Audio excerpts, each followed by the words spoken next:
Gente,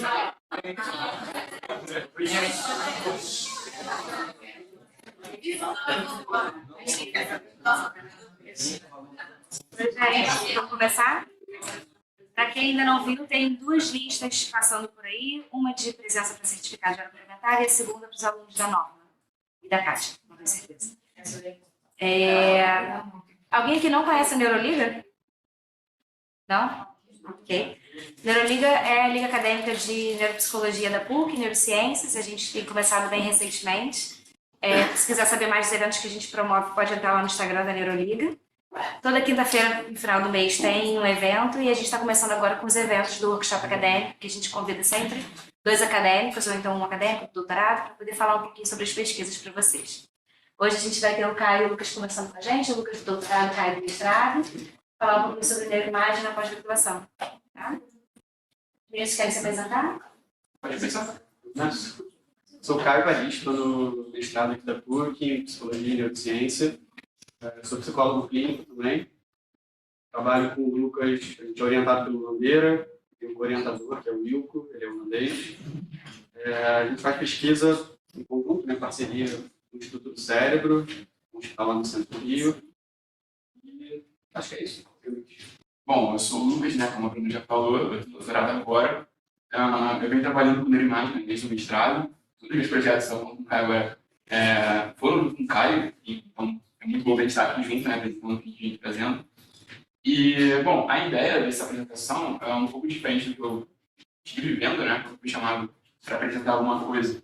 Ao invés de apresentar só um projeto, um trabalho, enfim, discorrer sobre ele durante uma hora, a ideia que eu tive, a gente teve essa ideia juntos, foi de apresentar um pouco dessa perspectiva do estudante, né, como é que é a prática para a gente que está estudando, está fazendo, como é que seria esse processo de graduação, principalmente na neuroimagem. E, obviamente, também a gente vai trazer alguns projetos, resultados e tal, umas imagenzinhas, né, porque a gente gosta de ver imagem do tipo. E, bom, só para começar, alguém aqui tem vontade de fazer pós-graduação, mestrado, doutorado? Levanta a mão só para pô, todo mundo, maneiro. Então vai ser divertido essa apresentação, eu acho, vai ser bem útil. Bom, podemos começar, eu acho, né?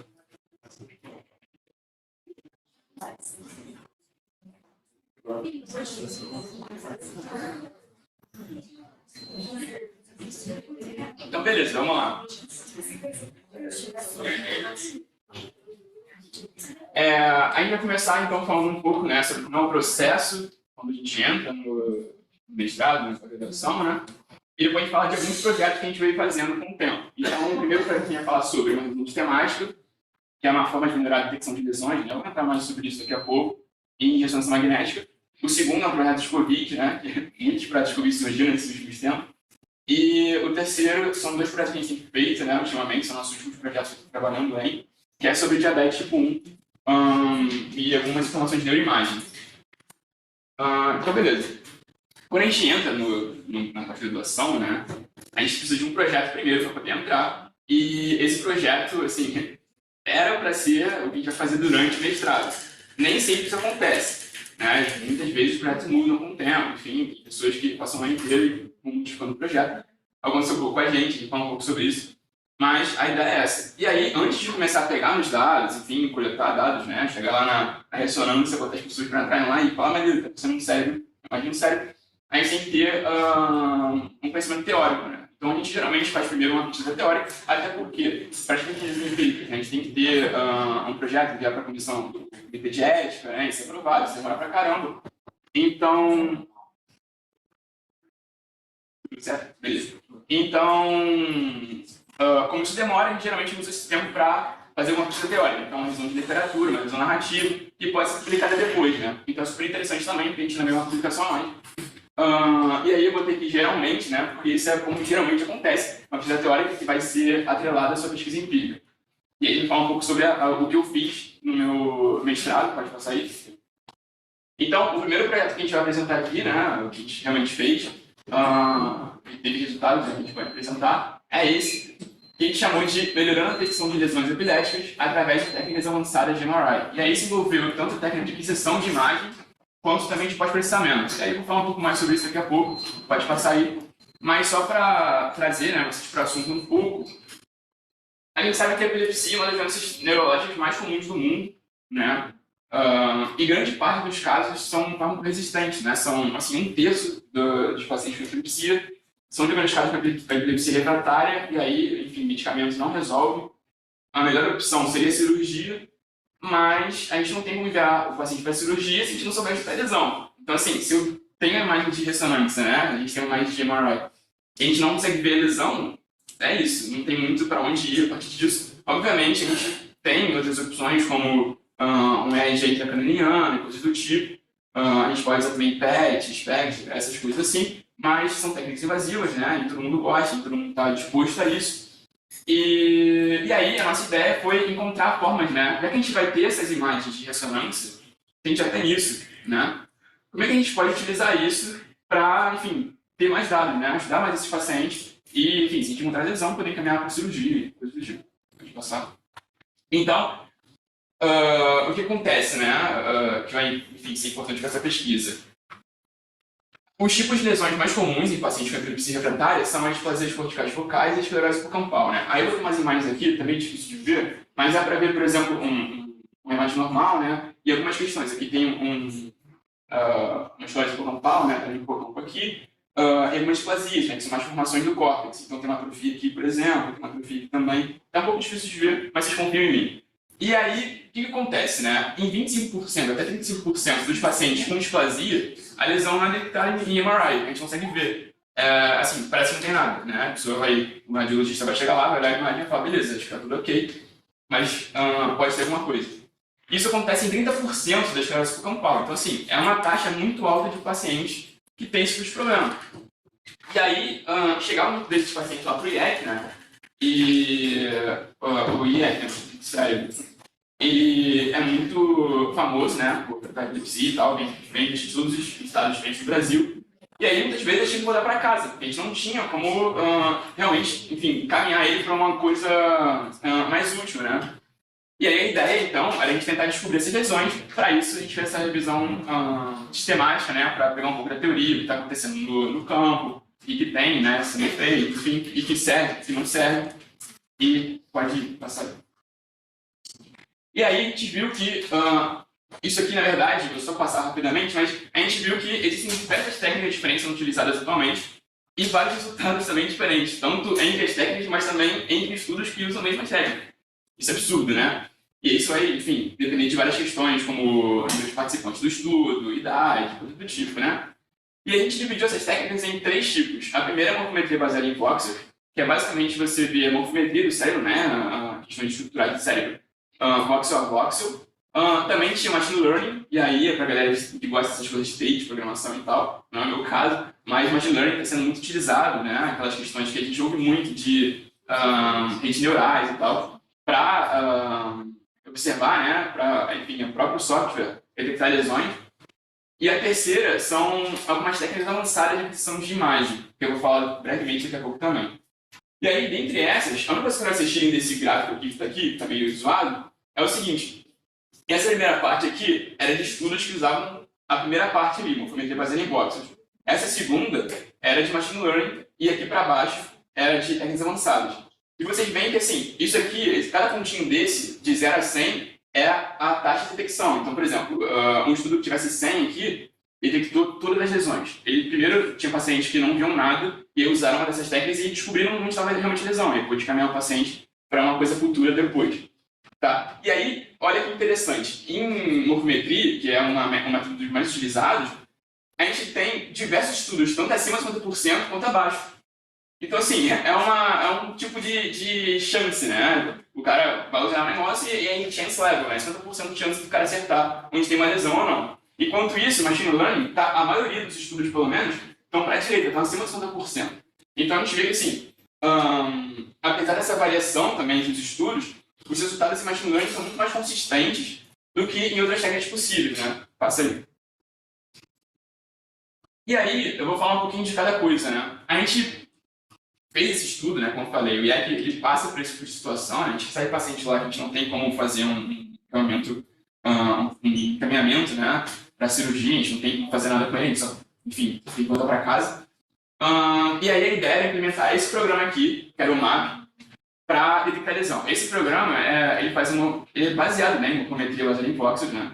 Ele faz o VBM e aí ele compara o cérebro da pessoa, de um indivíduo, de um sujeito, com um banco de dados que o software já tem. E aí, através de várias questões do VBM, né, de várias etapas, né, ele pode comparar, enfim, o cérebro daquele sujeito com o cérebro de um banco de dados, e aí dizer se, beleza, isso aqui tá errado, né, tá esquisito, isso aqui tá ok. E aí ele marca pra gente, faz um highlight de onde estaria possíveis lesões, né, onde estaria possíveis displasias ou esclerose.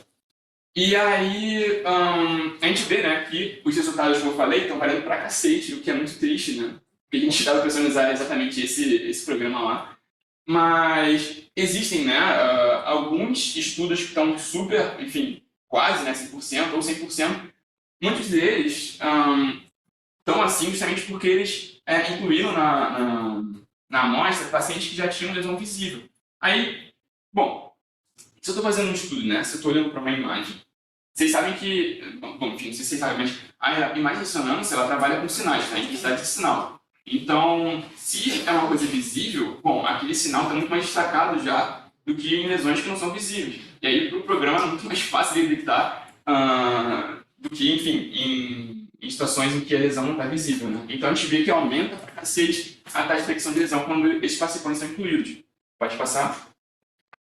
E aí, antes de falar de machine learning um pouco, eu trouxe a parte de técnicas avançadas, né, que são muito interessantes, que são, bom, se a gente tem, né, uma ressonância magnética, muitas das vezes é muito complicado em hospital. Isso é parte, entra nessa questão da pesquisa, né, que a gente faz, enfim, como a gente trabalha na prática. Nem sempre vai estar disponível para a gente uma EEG, ou então ressonância, ou então, enfim, um MED, enfim, qualquer coisa do tipo, a gente vai ter que trabalhar com o MRI de fato. E aí, como é que a gente pode fazer, né? O que a gente pode fazer com esse tipo de aquisição de imagem que pode facilitar essa detecção da lesão? Pode mostrar pra gente, olha aqui, tá aqui a displasia, tá aqui a esclerose e tal. E aí, algumas coisas surgiram. As duas primeiras técnicas, né? A DTI e o NOI, são técnicas de fusão. E, bom, elas basicamente, o DTI, né? Ele mostra a microestrutura da substância branca. E é muito legal, não sei se vocês já viram essas coisas em revista e tal, em tractografia. Fica tudo coloridinho, são uns feixes de luz coloridinhos dentro do cérebro, que mostram exatamente como a substância branca está funcionando e onde áreas do corpo estão sendo ligadas. É muito legal esse tipo de imagem, eu gosto bastante. Então, trabalha com difusão, né, especialmente da água. Essa BIR, ela, quando você escolhe a imagem, né, você emite pulsos, essa técnica aqui limite 2 pulsos a mais, que podem suprimir, né, alguns outros pulsos de alguns sinais de tecidos, e aí demonstra mais, enfim, tipo, fica mais clara a lesão, né? Então, tá tudo preto ou cinza e a lesão tá realmente muito branca. Então, é uma técnica bem interessante também. Apesar de ter alguns estudos que demonstram que não funciona tão bem assim. O MTI, né? Uma técnica que trabalha com magnetização de íons de hidrogênio. A espectroscopia, né? Eu não sei se já viram espectroscopia, mas eu vou colocar aqui alguns exemplos, né? Mas, enfim, ela te dá em gráficozinho a composição bioquímica daquela parte do tecido, né? Então, assim, quantos íons de cloro, sódio, etc. tem naquela área específica. E aí tem um gráficozinho que eu não vou conseguir ler, eu não entendo aquele gráfico até hoje, mas também tem uns dados que você pode coletar. É muito interessante. Essa técnica do FLAIR é só uma técnica diferente de um mapeamento de FLAIR, né? O Arterial Screen Labeling. Vocês já ouviram falar em PET, em exame de PET? Que é aquele que você usa contraste e tal. Então, eu não gosto muito de contraste, né? Assim, se eu pudesse escolher, eu escolheria contraste. Mas, esse Arterial Screen Labeling é muito divertido porque ele faz ele dá uma informação quase igual ao PET, só que sem usar contraste nenhum. E o que ele faz ele faz um label, né? Como se fosse digitar em português, né? O sangue, prótons no sangue, e aí você consegue ver perfusão do sangue, o que está acontecendo, enfim, que aí áreas lesionadas vão ter problemas de perfusão, né? E aí a gente consegue observar lesões a partir disso. É uma técnica bem legal, cara. Pode falar. Por que você não gosta de PET? De contraste na água? Então, primeiro que é muito caro, fazer exame de PET é muito caro, e segundo que contraste, eu não sei, eu particularmente não gosto de nada invadindo meu corpinho, e aí, por exemplo, eu tive apendicite esse início do ano, e aí eu tive que usar contraste para poderem ver se realmente é apendicite ou não, e aí tudo bem, assim, ou eu morreria ou eu fazia, mas assim, eu prefiro, Lucas, né, não utilizar. E é por isso que eu gosto disso, porque não é invasivo, né? Você não está colocando nenhum reagente no cara, você está pegando só o próprio sangue dele, é uma coisa endógena, e consegue ter uma imagem, um resultado bem similar. Então, assim, é mais barato, porque tu não está tendo que comprar o reagente, fazer o transporte, e é caro pra cacete, isso é absurdo. E também é uma coisa endógena, né? Que pra mim é sempre mais legal, eu gosto bastante. Na pesquisa que a gente fez com o Covid, que a gente vai falar um pouco depois, uma das preocupações dos participantes, assim, era a ressonância tem contraste ou não tem. Todo mundo chegava perguntando isso, assim. Então, algo Ninguém que gosta você muito de tem usar, né? Assim, obviamente, passar por... tem situações que tu não tem que submeter isso, mas ninguém realmente gosta de, bota aí um reagente e tal. Mas enfim, e aí, a última é só uma false, né? É só um método diferente, derivado daquela MP2 RAGE, né? Do T1. Mas enfim, é só uma questão diferente de aquisição de imagem do T1. Pode passar. Antes de passar, ainda bem que não foi. Notem também que tem diversos tipos de porcentagem aqui, né? Aqui está ali no 50%. E aí, estudos também, né? Como eu falei, variavam bastante. Assim, mesmo a técnica sendo utilizada, em estudos diferentes você via resultados super diferentes. Então, por exemplo, esse estudo aqui, que é o estudo do Lamo, não dá para ver para vocês, mas confiem em mim, ele pegou 0%, ele teve nenhuma adesão. Mas esse estudo aqui era com crianças e o N dele era pequeno, se não me engano era 5 participantes. Esse estudo aqui, eu não lembro se era Shred, sei lá, não lembro qual é o nome do cara. Mas enfim, usou a mesma coisa do arteriosclerosis e deixou 83% das lesões. Mas aí o N era um pouco maior, era um estudo com adulto. Então, tudo isso vai dificultar um pouco a nossa vida na hora da decisão do que a gente vai fazer, como a gente vai seguir. Pode passar aí. E aí, como eu falei, né, a gente vai ter diversos métodos diferentes. Eu nem falei de todos eles, de fato, né, eu só resumi alguns que eu achava mais mais legais, né. E a detecção estava abaixo de 50%, ou seja, em chance, né, no estudo de VDM. E VDM, em pós-processamento, é uma das coisas mais utilizadas, né. O que é um pouco triste pra gente. Porque a gente não pode reutilizar aquelas imagens que a gente já tem, em muitos dos casos. A gente teria que pegar, enfim, ou tacar em machine learning, mas aí precisa, né, de um grupo de TI especializado para poder trabalhar com isso. A gente mesmo não trabalharia com isso, porque teria que, enfim, alimentar o algoritmo, escrever, né, e tal. Ou a gente teria que mudar a forma de aquisição de imagem, que tudo bem também no MRI, mas, enfim, tem dados que a gente já tem, a gente não poderia utilizar, né? Então tem essa limitaçãozinha que é um pouco chata. Bom, como eu falei, né, o machine learning tem muitos benefícios, então assim, você tem diversos tipos de algoritmos diferentes que você pode utilizar, desde os mais simples, né, como os do Bayes, que você só encaixa em categorias, como mais complexos, né, como redes neurais.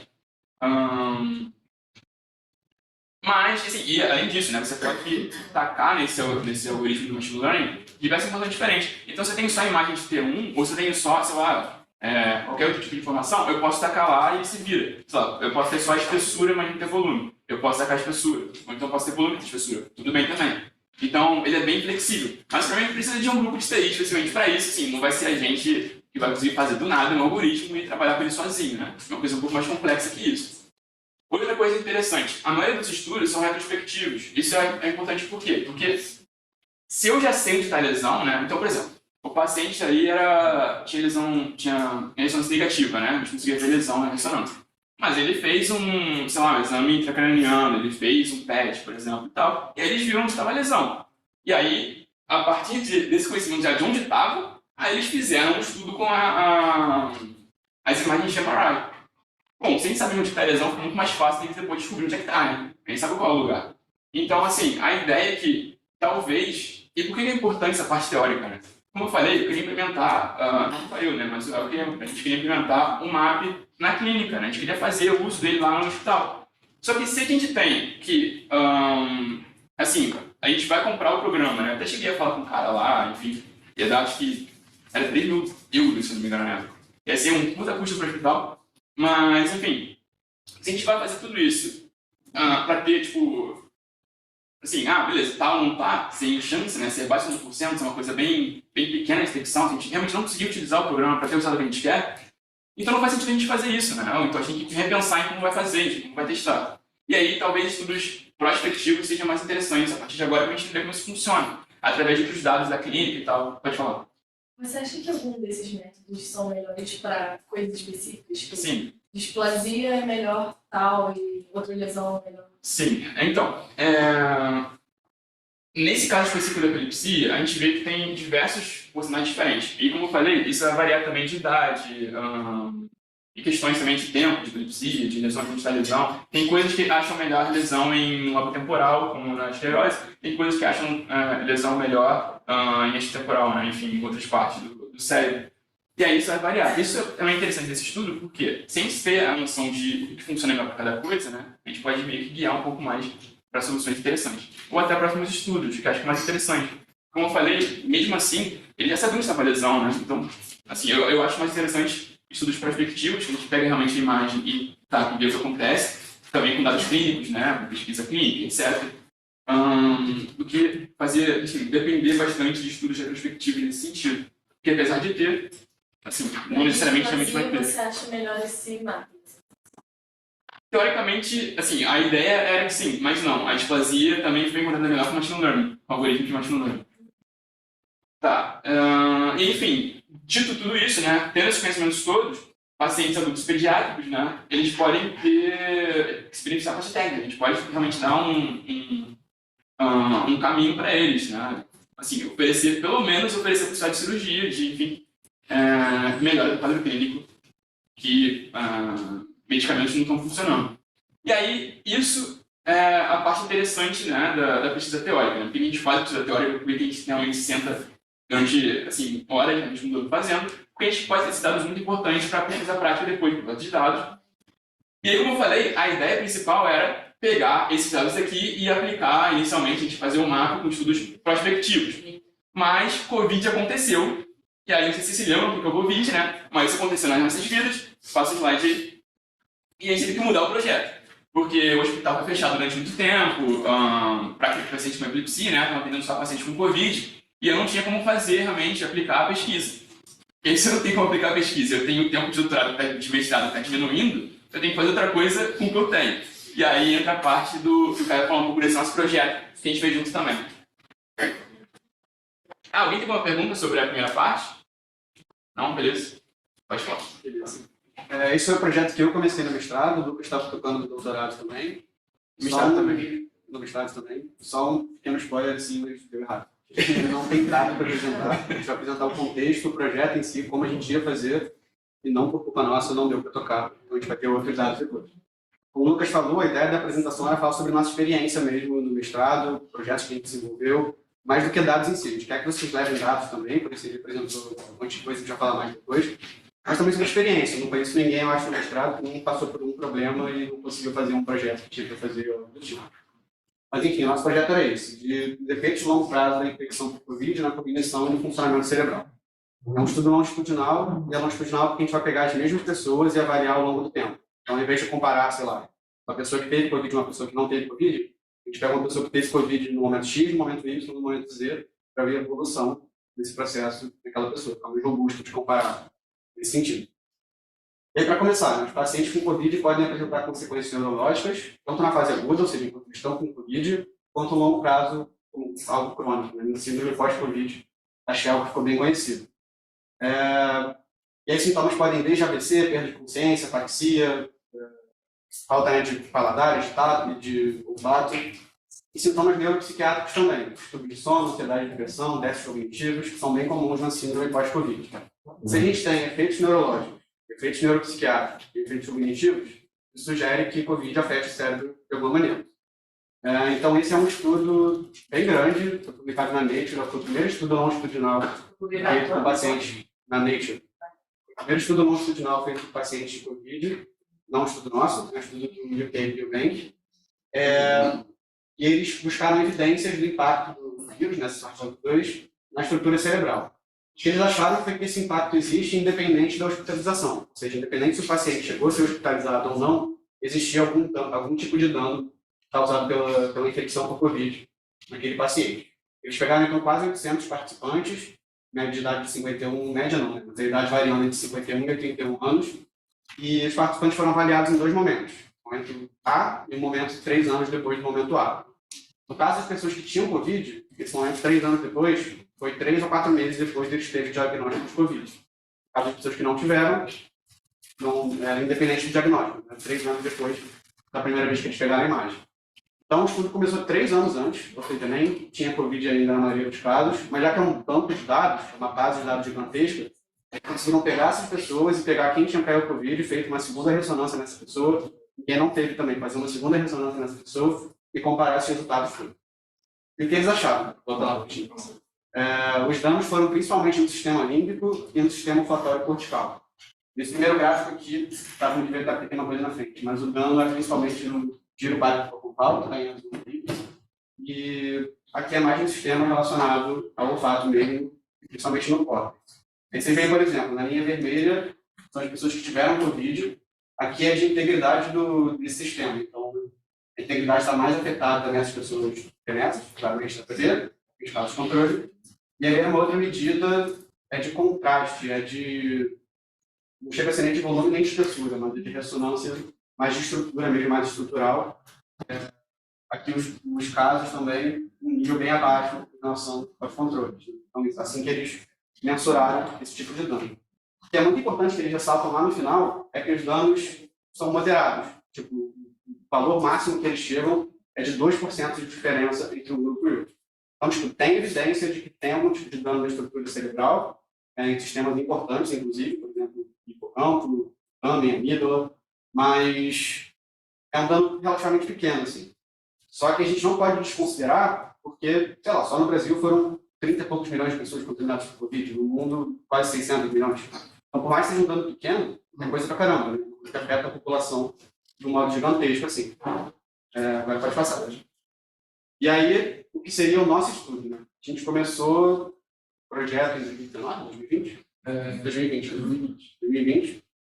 O Covid foi no final de 2019. A gente começou o projeto em 2020 e a gente não conseguiu tocar porque, a ressonância do hospital quebrou no meio do caminho. 3 vezes. 3 vezes. Depois trocou a OS, que era responsável pelo hospital. Então, trocou a administração toda, tinha que reformar a sala. Demorou para caramba para reformar, não sei nem se reformaram até hoje. Já. No final de tudo, a gente coletou dados de 18 participantes, divididos em grupos diferentes. Então, é um N minúsculo que não dá para tirar basicamente quase nada disso tudo. A ideia inicial era fazer com 160, basicamente, 10%. A gente trocou de projeto e vai ter outra depois, mas enfim, o que seria a ideia do nosso estudo, né? Seria esse maior entendimento dos efeitos neurais e neuropsicológicos da infecção de Covid. Fica também a observação de que não tinha um estudo que eu acabei de apresentar antes do nosso, por exemplo. A gente queria avaliar o funcionamento cognitivo, analisar possíveis alterações na atividade elétrica, ou seja, no EEG, e na estrutura e conectividade do cérebro, ou seja, ressonância magnética, ressonância funcional, de pacientes recuperados de Covid-19. E de casos de controle também, que não tiveram Covid. E assim a gente ia determinar as relações entre alterações cognitivas e alterações cerebrais. Ou seja, beleza, tem um dano estrutural no cérebro, mas esse dano chega a afetar a sua capacidade cognitiva, você chega a ter problemas de memória, de atenção, de outras coisas assim, a partir desse tipo de dano, ou é um efeito tão pequeno que você não chega a ter esse tipo de dano na população geral. Pode passar. Só para complementar também, como o Caio falou, assim, não tinha muitos estudos sobre isso, né? Então era um estudo muito robusto na época. A gente foi fazer isso realmente em 2020, quando é aquela fechada, como eu falei, para Covid. Mas, infelizmente, não deu certo, né? Às vezes isso acontece, a gente tem que mudar a nossa ideia. Vamos lá. Beleza. E aí, como eu falei, o estudo é longitudinal porque a gente ia coletar os dados em 3 momentos. Uma primeira avaliação, uma avaliação 6 meses depois dessa primeira, uma avaliação 12 meses depois da primeira. 6 meses e 1 ano, para fazer esse acompanhamento de como o caso vai se desenvolvendo. Será que esses comprometimentos cognitivos diminuem? Será que esse dano estrutural do cérebro vai se recuperando? A pessoa consegue recuperar? Ou será que não? E aí seriam 4 grupos de participantes, como eu falei, 40 participantes por grupo. Grupo controle, infecção leve e moderada, ou seja, pessoas que sentiram sintomas, mas não chegaram nem aí para o hospital. Pessoas que foram internadas na enfermaria, pessoas que foram internadas em infecção crítica, internadas em UTI. Então, a gente teria diferença entre os grupos, por exemplo, teria diferença entre pessoas que tiveram infecção mais crítica ou que tiveram infecção mais leve. Aquele estudo que eu apresentei da Inglaterra não percebeu diferença entre pessoas que foram hospitalizadas e pessoas que não foram, mas eles tinham um N bem pequeno de pessoas hospitalizadas. Assim. Então, não chega a ser uma comparação tão justa. Inclusive, isso é discutido até hoje, se em casos mais críticos os danos são maiores ou se independe da gravidade. Depende só da infecção mesmo, por Covid. Aí o método, eu não sei se eu preciso entrar em muito detalhe, mas assim, a gente tinha um protocolo psicológico e neuropsicológico, então uma bateria de testes cognitivos, trabalhar memória, velocidade de processamento, atenção, funções executivas, inventários psicológicos de sintomas como ansiedade, depressão, investigar qualidade de sono, qualidade de vida. Pode falar. Quando vocês estudaram no outro slide, as pessoas, quando vocês criaram os grupos, vocês só consideraram uma infecção, né? Porque, por exemplo, vai que nesse período de um ano, a pessoa que está no primeiro grupo de controle pega Covid e é um caso positivo. Vocês consideraram isso? Então, foi uma coisa que acho que inicialmente a gente não considerou, porque estava no começo da pandemia, e aí quando as coisas foram se desenvolvendo, a gente pensou, caraca, isso pode acontecer. E a gente queria incluir isso como uma variável de importância, depois no meio do estudo, assim. Então, por exemplo, uma pessoa que não tinha Covid inicialmente, teve 6 meses depois. Pô, isso é importante, vamos ver como se desenvolve nessa pessoa também. Mas, a princípio, a gente realmente não tinha considerado, assim, porque a gente nem sabia da possibilidade que uma pessoa poderia pegar de novo. E aí foram incluindo diversos fatores ao longo desse processo todo que foram dificultando também. A pessoa, uma vacina ou não tomar. Será que tem algum tipo de alteração também? Será que o dano é menor? Tem até a mutação, né, também do vírus, dessas coisas que podem virar. Tem variáveis diferentes. Será que as variáveis diferentes agem de maneira diferente no cérebro? Tudo pergunta sem resposta. Era tudo muito preliminar, né? Não tinha muito como saber, não tinha nem como saber se infectar de Quando a gente começou, não tinha mais de uma variável. Não, a gente começou bem no início, né? E aí tava tudo perfeito. Mas aí como a gente foi, deu problema, 3 meses depois. Exatamente. Mas 3 meses depois, aí beleza, surgiu novas possibilidades, novas variantes. Putz, ok. Aí mais tempo, vacina. Meu Deus. Aí mais tempo, tem infecção. Aí ele teve que mudando as coisas, enfim. Mas seriam dados interessantes. Por exemplo, se a gente tivesse dado no primeiro tempo, né? Em T1, por exemplo, primeiro tempo, de um paciente no controle.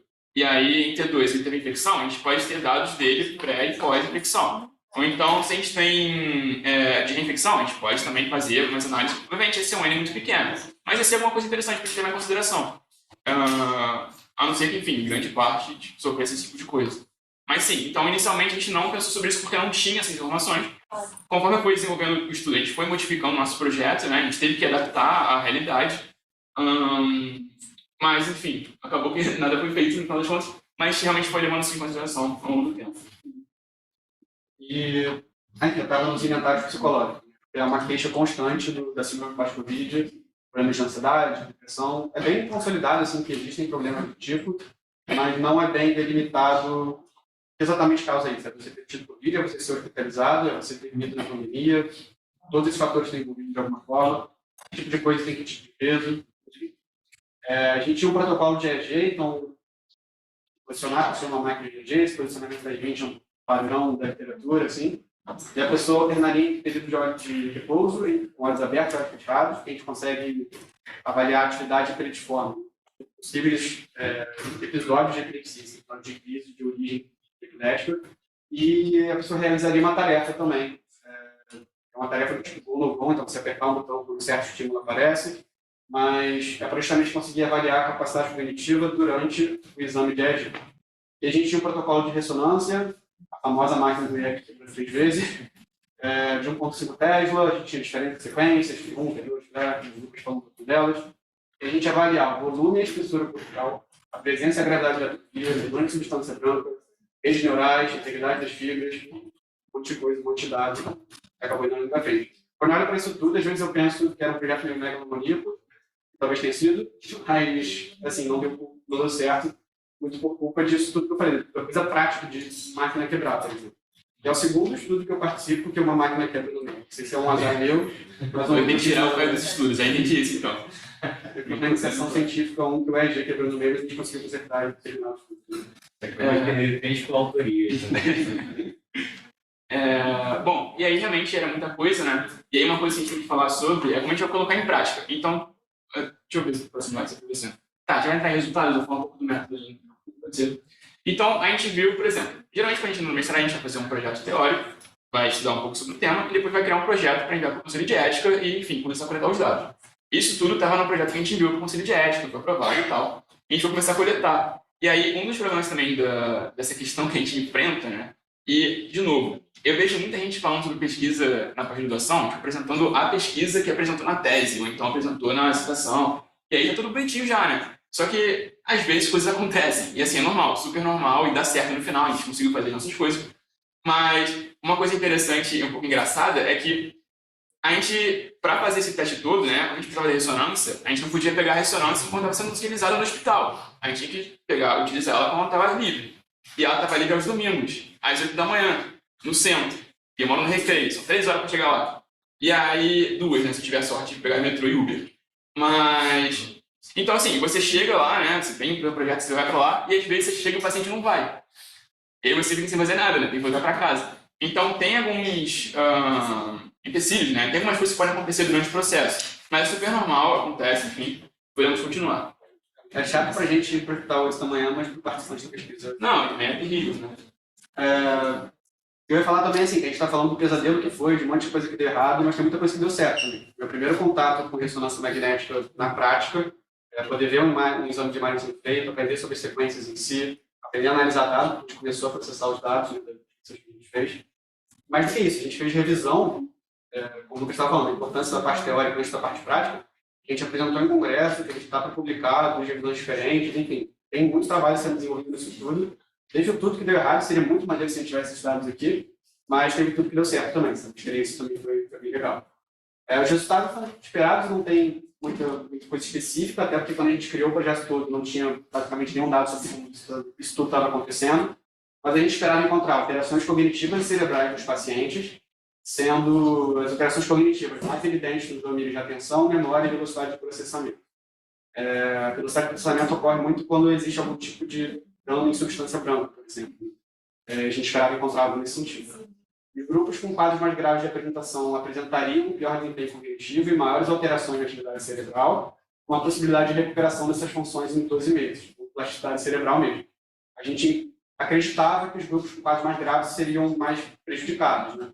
Mas, como eu falei, isso é bem discutido até hoje. Assim, tem evidência de que são, tem evidência de que não são, artigos diferentes, ninguém sabe muito ao certo como a severidade ali da infecção impacta nisso tudo. E a gente esperava encontrar alterações cognitivas sendo relacionadas às alterações na atividade da estrutura cerebral. Então, se tinha dano de atenção, a gente esperava encontrar algum tipo de alteração também no funcionamento, na estrutura do cérebro, que justificasse, de certa forma, esses danos, esses potenciais danos.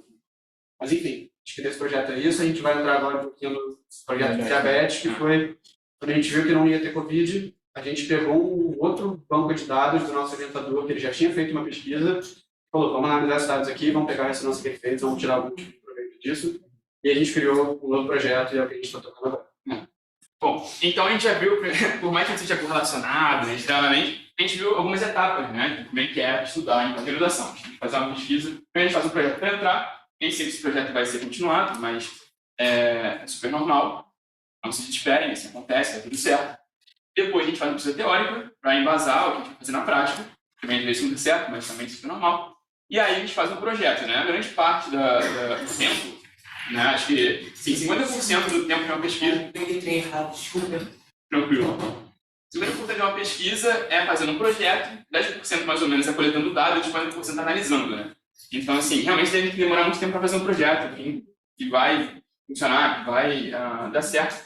Até porque, por exemplo, se a gente não soubesse, através da pesquisa rápida que a gente fez, né, de teoria, das funções executivas mais afetadas, por exemplo, a gente não saberia o que esperar, né? A gente não saberia que instrumento utilizar para que isso realmente acontece, em que nível e tal. Então, é muito importante a gente ter ideia, né, do que está acontecendo. E aí, depois disso tudo, então, a gente mostrou parte teórica, a gente mostrou um projeto, e agora a gente vai mostrar dados que a gente analisou, enfim. É uma parte um pouco mais legal, que vai ter realmente imagens, e seria a parte final, né, do projeto de graduação. Pode passar. E aí, como o Caio falou, a gente tinha um banco de dados já, que tinha alguns estudos publicados antes, mas tinha muita informação já para ser utilizada, para a gente realmente coletar dados e tal, e trabalhar com eles, né? E essa amostra era de 104 participantes com diabetes tipo 1, ou seja, congênita, né? A pessoa nasceu com diabetes, sendo 53%, né, participantes desses tinham retinopatia e 51 não tinham. A retinopatia é muito comum em pacientes com diabetes, é um problema, né, em vasos sanguíneos na retina. Ele pode causar, enfim, problemas posteriores de visão e tal. E é realmente muito comum, né? E aí a gente tinha também 40% de controle, ou seja, era paciente saudável. Né? Para essas imagens, a gente tinha o scanner de 1.5 Tesla, a gente tinha a sequência de T1, T2, FLAIR, TI e funcional também. Eu utilizei, né, as sequências de T1 e funcional, o Caio, se não me engano, usou TI, né? Então, assim, a gente tinha cuidados diferentes acontecendo no mesmo momento. com dados diferentes. Isso é legal também de criar um projeto bom, né, assim, robusto, enfim, porque você vai ter dados suficientes para realmente fazer a análise que você quer depois. Às vezes você faz um projeto, coleta os dados, chega na hora de analisar e você vê que está faltando alguma coisa, ou não foi feito daquela forma que você queria. Então é muito bom estar prestando atenção no projeto. Além, né, dessa questão da neuroradiológica, a gente tem medidas psicológicas. Aqui está PAGE, na verdade, né, que é eu vou mostrar depois, é um teste para medir estresse diabético. Na verdade, o nome é Diabetes Stress, né? Não achei em português, tipo angústia diabética, mas muitos estudos em português são Diabetes Stress, depois eu vou explicar o que é isso. E o CSD é uma escala de depressão. Então, para quem é da psicologia, né, vai entender um pouco melhor, né, essas questões de tanto de estresse quanto de depressão. Para medidas neuropsicológicas, a gente também tinha dados de memória, atenção, processamento e funções executivas. E também, além disso tudo, a gente tem medidas de saúde, como hipertensão, nível de colesterol, né, índice glicêmico e tal, que a gente pode utilizar depois. Aí eu vou falar um pouco sobre o meu trabalho primeiramente, pode passar aí. Eu só falar que Pode falar. tem muito dado coletado nesse projeto de doutorado do nosso orientador. Assim, na Holanda tem muita coisa. Acho que foi a maior planilha de Excel que ele já a quantidade de coluna que tem. Mas esse é o lado bom, assim, você fazer um projeto completo, como o Lucas estava falando. Assim, o nosso próprio projeto de Covid, se a gente tivesse concluído, ia ter muito dado também. A gente não ia conseguir analisar tudo até o final do meu mestrado, até o final do mestrado dele. Ia sobrar muito dado para ser analisado depois. Isso é uma vantagem, assim, também. Tem muita orientador, professor de vocês, tem muito dado para ser analisado, sabe? O próprio Daniel fala disso constantemente, assim. Quando eu estava conversando sobre a Patrícia, professora de neurociência, sobre essa apresentação, ela falou, cara, a gente tinha que ter alguma coisa na PUC disso, assim, da gente conseguir aproveitar esses dados que já foram coletados por outras pessoas, da gente analisar, da gente fazer alguma coisa com aluno de graduação, por exemplo, sabe? O projeto é uma coisa, tipo de coisa que vale a pena, assim. Interessante, né? E aí, por exemplo, o projeto do Covid, como o Caio falou, se a gente tivesse coletado os dados, né, muitos dados a gente não conseguia mexer, assim, ia durar o doutorado inteiro, né, de 4 anos. Provavelmente outros alunos iam entrar também, iam utilizar os mesmos dados, enfim. É uma coisa bem interessante, né, dá muitas possibilidades de análise, desde que a gente tenha umas hipóteses, né? A gente não pode só chegar e fazer qualquer coisa com os dados, que sempre vai ser alguma coisa, a gente tem que ter uma hipótese robusta e aí daí a pesquisa teórica. Tá, não dá para ver direito a escala, mas aqui eu botei só a escala do PAGE, né, que é a escala que mede esse estresse, esse Diabetes Stress. E bom, para começar, né, por que eu fiz essa pesquisa? Primeiro que existe uma alta prevalência desse estresse diabético, né, relacionado a diabetes, em pacientes com diabetes tipo 1. Eu vi vários estudos, né, mostrando que, assim, 1 em cada 4 pacientes com diabetes tipo 1 tem esse estresse relacionado ao diabetes. Então, assim, é uma coisa absurda, né, 25%. Em tipo 2, acho que são 1 em cada 5, né, são 20%, um pouco menos, mas também uma grande parcela. E aí a gente não sabe, né, a gente não tem ainda na literatura os relatos neurais desse estresse, desse tipo de estresse específico, nesses pacientes, né. Então a gente não sabe, será que tem alguma região, alguma área que é afetada pelo estresse? Será que a gente consegue correlacionar esse estresse com alguma área específica do cérebro? E aí o objetivo desse estudo é o de exatamente, né, investigar esses relatos neurais do estresse diabético em pacientes com diabetes tipo 1. Beleza? Passa aí. E aí, como a gente já falou brevemente, como eu queria ver o estresse diabético, o que eu fiz com esses dados? A gente tinha, como eu falei, 104 pacientes com diabetes, se tem uma retinopatia de sangue. Isso é importante por quê? Se a gente sabe que o cara tem lesões na retina, isso pode impactar de alguma forma as vias neurais, até, né, o hospital, enfim, de alguma coisa. Então, ter esse tipo de dado é importante, né, para a gente não ter variáveis confundidoras nos nossos resultados. E aí, eles preencheram as escalas de estresse, né, o PAGE, e de depressão, o CSD, além de passar por MRI e fMRI, como eu falei, que foi o que eu utilizei nesse estudo.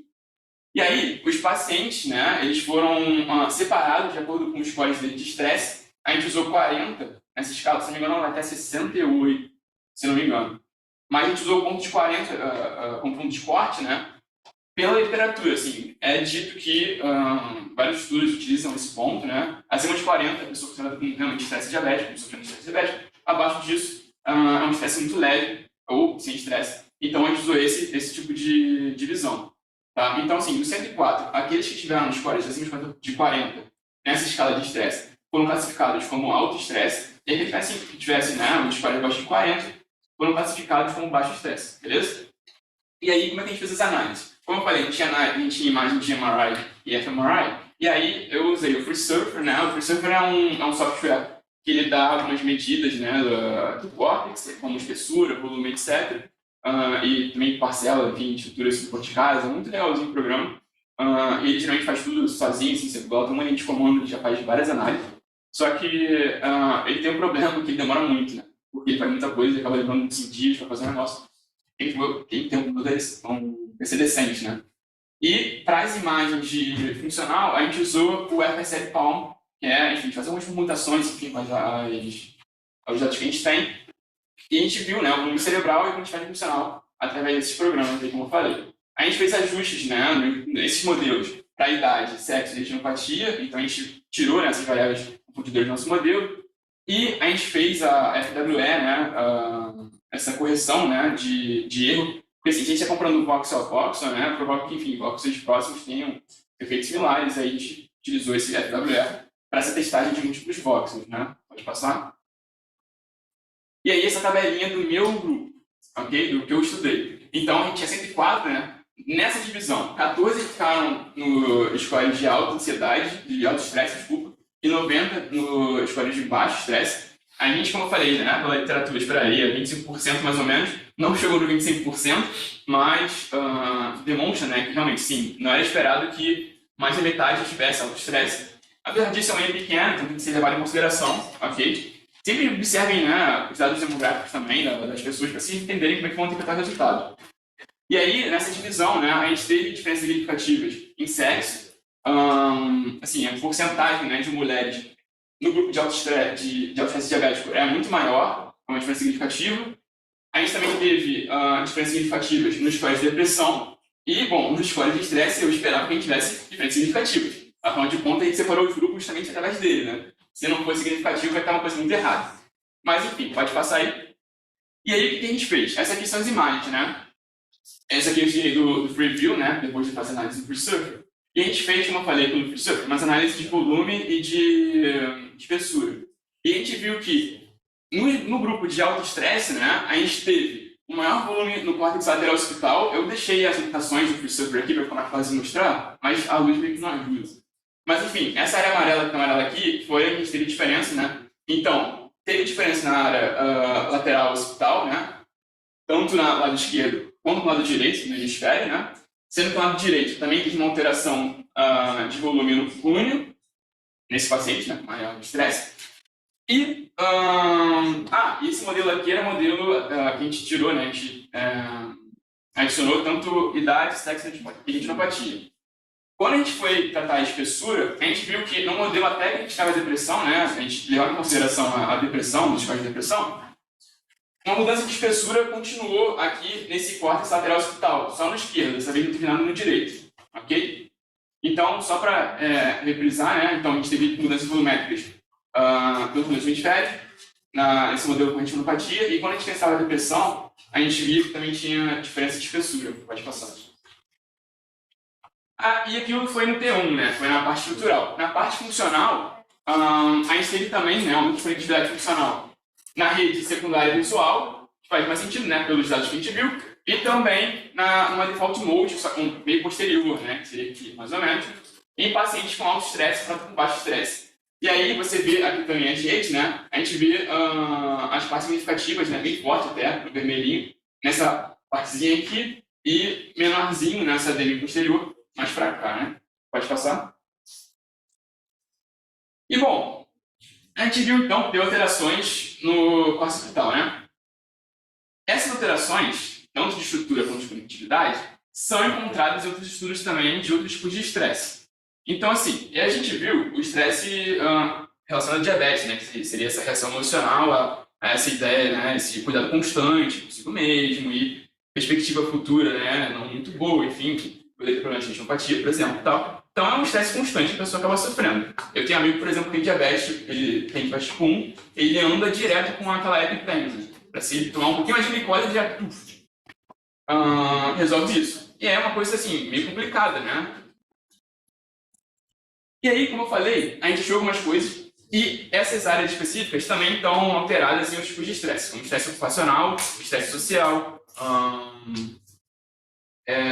enfim. Só que a grande questão é, se vocês estiverem perguntando, né, fazendo essa pergunta, tipo, beleza, então a gente tem alterações no córtex baseado em estresse, não só no estresse relacionado a diabetes, mas também no estresse ocupacional, no estresse social, enfim. Mas por que, né, o córtex... Tá até falando com o Caio sobre isso outro dia, mas por que, né, o córtex occipital? Então, se tiver essa pergunta, não faço, porque eu não sei responder. Mas, assim, não cria um clima desconfortável entre a gente. Mas, por enquanto, realmente, sim, a literatura não demonstra um motivo específico do porquê está acontecendo isso, mas isso acontece. E aí, enfim, no futuro, né, através de outras pesquisas, enfim, de mais literatura, né, que eu vou consumir sobre o tema, aí eu posso dar uma resposta, pode me convidar de novo, eu apresento outros projetos, enfim, aí já estou me convidando aqui. Mas, enfim, e aí, qual a ideia disso, né? Qual a ideia de a gente saber alterações neurais nessa população? Bom, a gente viu que grande parcela da população tem estresse diabético, né? Tem esse tipo de transtorno. E a gente entender, né, o que isso causa, né, em questões biológicas, neuronais mesmo, neurais, a gente pode melhorar o tipo de tratamento, né, oferecer um tratamento diferente, enfim, compreender um pouco mais sobre como funciona isso. Por exemplo, a gente sabe agora, por exemplo, que esses achados também são encontrados, né, em outros tipos de estresse. E, bom, essa pesquisa, como eu falei, continua, né, volta um pouco. Volta mais um.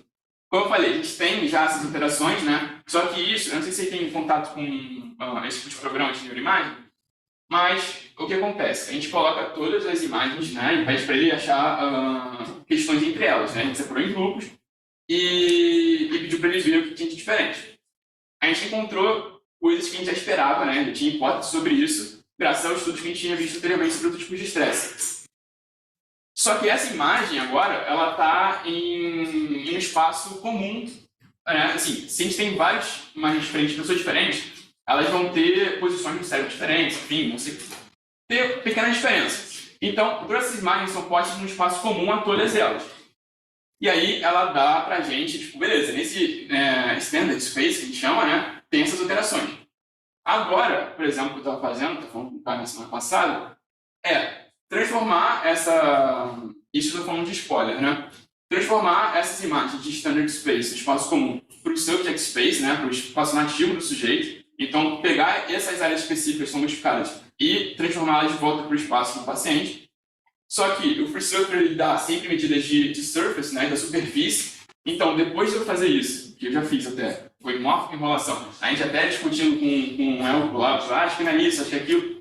Outra coisa importante, nunca discuto com orientadores, sempre estão certos, mas depois de modificar isso para o espaço do sujeito, agora a ideia é modificar isso para volume de volta, então tirar de surface, botar para volume, e depois de volume transformar em T1 nativo, então é um processo meio complicado, para a gente poder ver, a partir do T1 nativo, se essas mudanças no córtex, né, tem alguma outra representatividade, tem, sei lá, essas áreas do córtex específicas.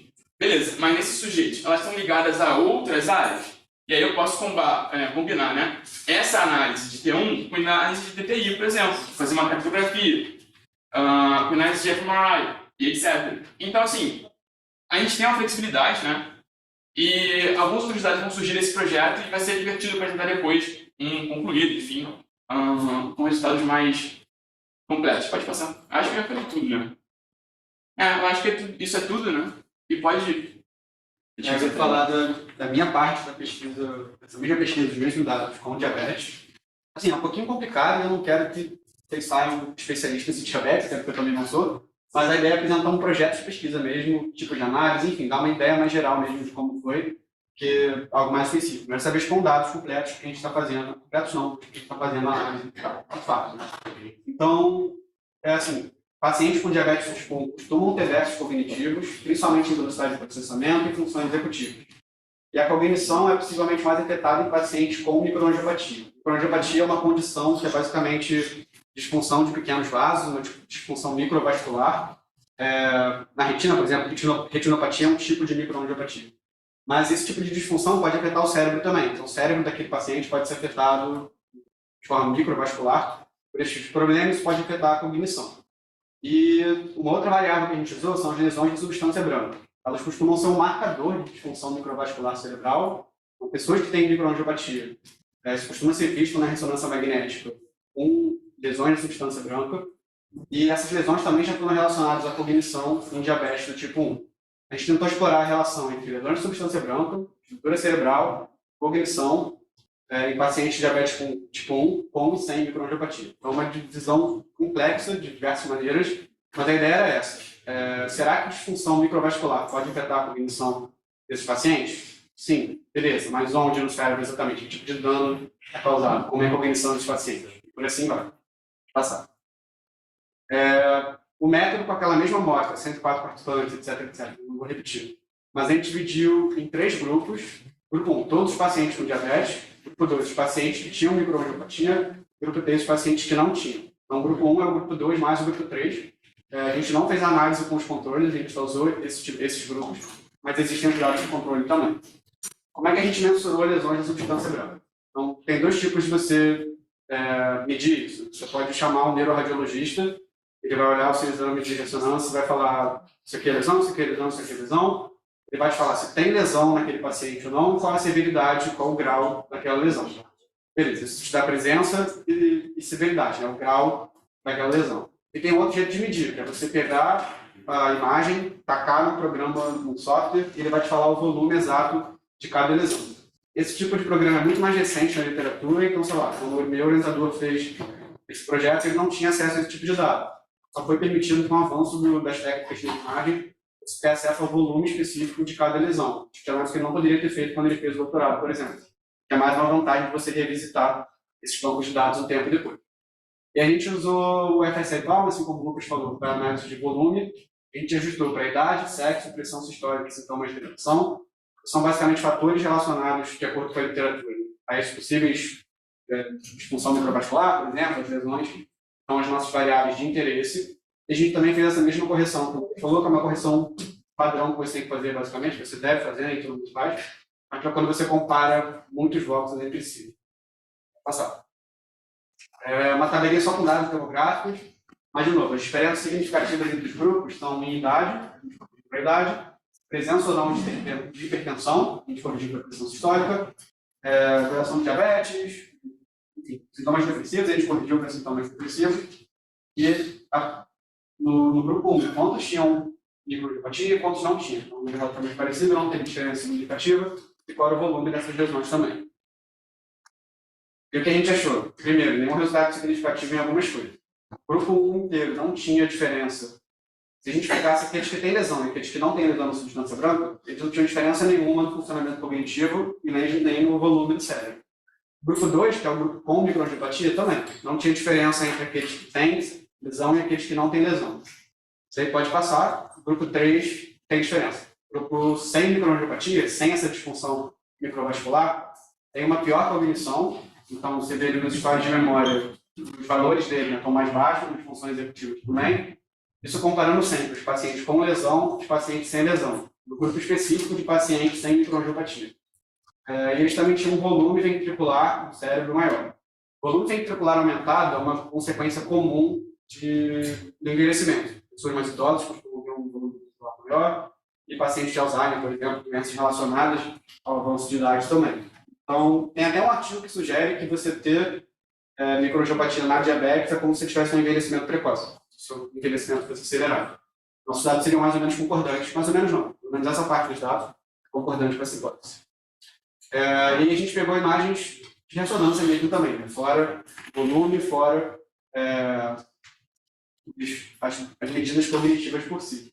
E o que a gente achou? Que o grupo inteiro, de todos os pacientes, tinha um menor volume em estruturas subcorticais e corticais, é o que está em vermelho ali. Então, por exemplo, eles tinham um menor volume do putamen, um menor volume do hipocampo, quando a gente correlacionava esses dados com os dados de volume das lesões. São essas lesões que são mais afetadas pelo volume, mais afetadas, talvez não seja a palavra certa para usar, porque é uma correlação. Mas, enfim, onde tinha mais lesão e onde tinha um menor volume dessas estruturas também. E, de novo, essa relação não foi achada no grupo com microangiopatia, mas foi achada no grupo sem microangiopatia.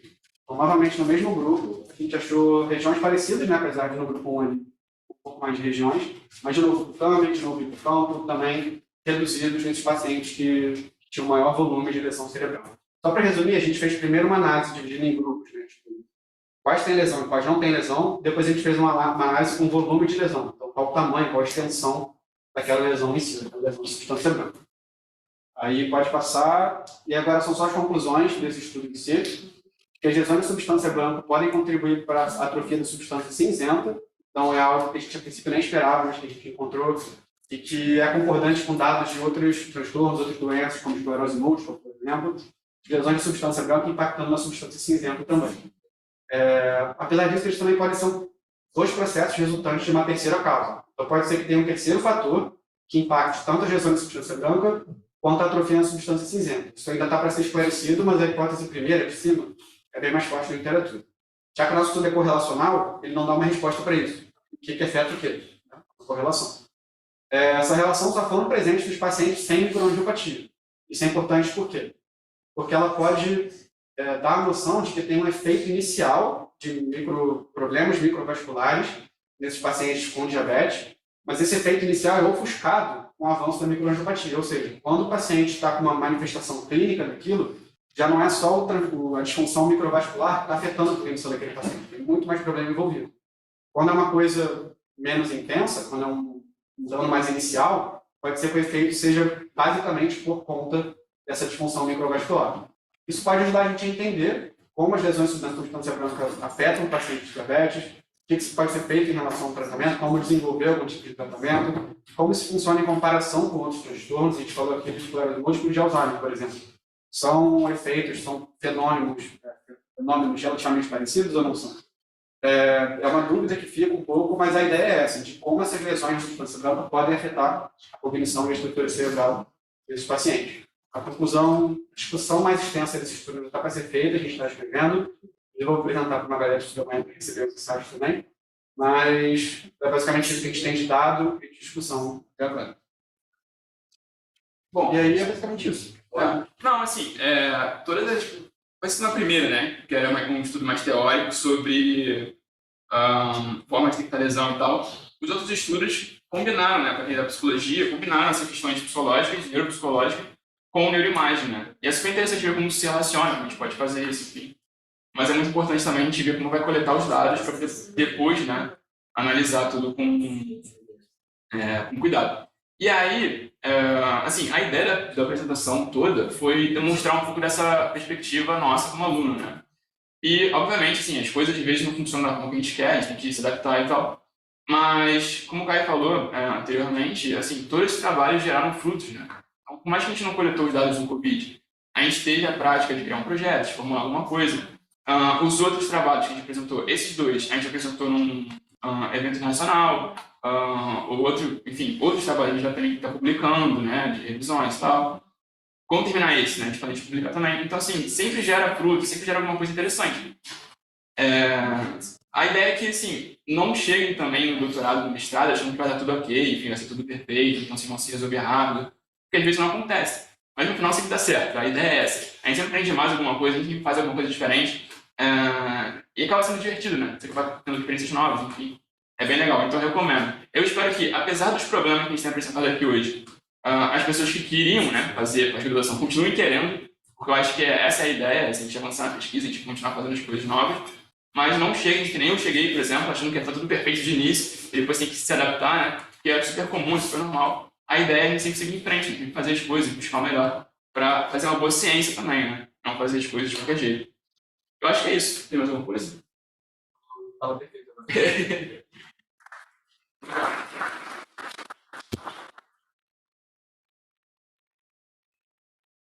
A gente pode aproveitar alguns minutos que a gente ainda tem aqui para perguntar. Alguém tem uma pergunta sobre alguma parte, ou sobre, sei lá, algumas coisas do mestrado, tá? Alguns minutos. Quantos remédios eu passei a tomar depois de começar o mestrado? Assim. Pode ser. Depois eu passo a lista. Gente, se ninguém tiver mais nenhuma, alguém tem alguma pergunta? Tenho uma curiosidade, quem é esse doutor Elco? O Landeira é nosso orientador aqui e o Elco é o nosso orientador. Ele, por exemplo, ajudou a gente a fazer o projeto no IEC, ele tem a base de dados que a gente está usando agora para diabetes, ele trabalha no IEC e, se não me engano, também na Unirio, acho que ele é da UGG também, né? Ele fez pós-doutorado aqui na PUC, veio da Holanda para morar no Brasil, e ele é o que fica mais próximo da gente no dia a dia, assim, mas auxilia a gente com a análise da toxia, que está ensinando a gente a analisar estado de ressonância magnética. Ele é um cara excelente. Mais alguma coisa? Mais nada? Você quer o e-mail do El? Você quer o contato? A gente manda e-mail também. Se puder mandar. O e-mail dos meninos está aí, qualquer coisa. Queria só relembrar as duas listas, tá, gente? As meninas falam perfeitamente sobre o jogo de cintura que se precisa ter no mestrado e doutorado. Lembrando que é ano de eleição, então votar em governo aí que esteja apoiando minimamente a ciência, porque tá difícil pra gente, muitos projetos eles são paralisados por falta de apoio financeiro. Se fizerem bolsa, inclusive, é bom pensar sobre isso, né? Inclusive eu me solidarizo muito por isso, porque o meu projeto precisou ser interrompido, porque me ofereceram uma bolsa, mas eu precisaria trocar para um projeto de Covid, o Covid está acabando, tá difícil de estudar Covid com os pacientes, então foi uma loucura. Mas o se serve de lição para todo mundo é que se você vai entrar na área acadêmica, esteja ciente e consciente dos seus planos A, B, C e D, que as suas pesquisas podem levar. Então, se você tem uma pesquisa, com certeza você tem mais de uma pesquisa. Existem muitos projetos que vocês podem seguir. Quem tiver dúvida de mestrado, doutorado, quiser mandar mensagem para a gente, lá para a Neuroliga, saber como é que ingressa. Não sei se tem gente no nono período aí, mais no oitavo, neurociência. Mas as inscrições já estão abertas. Então, está rolando agora a inscrição para o mestrado e doutorado. Quem tiver dúvidas sobre o processo seletivo, pode chamar a gente lá no Instagram, então, por e-mail aí. É isso, gente. Obrigada. Obrigado, pessoal. Calma aí. Eu só falar um negócio. Na quinta-feira a gente vai ter um evento online da Neuroliga para quem quiser participar. Vai ser com o professor Alex Christian Manhães, estou com minha colinha aqui. Vai falar sobre modelos experimentais de exposição à nicotina durante a adolescência. Então, quem se interessar, as drogas também é bem interessante. É isso, gente. Daí,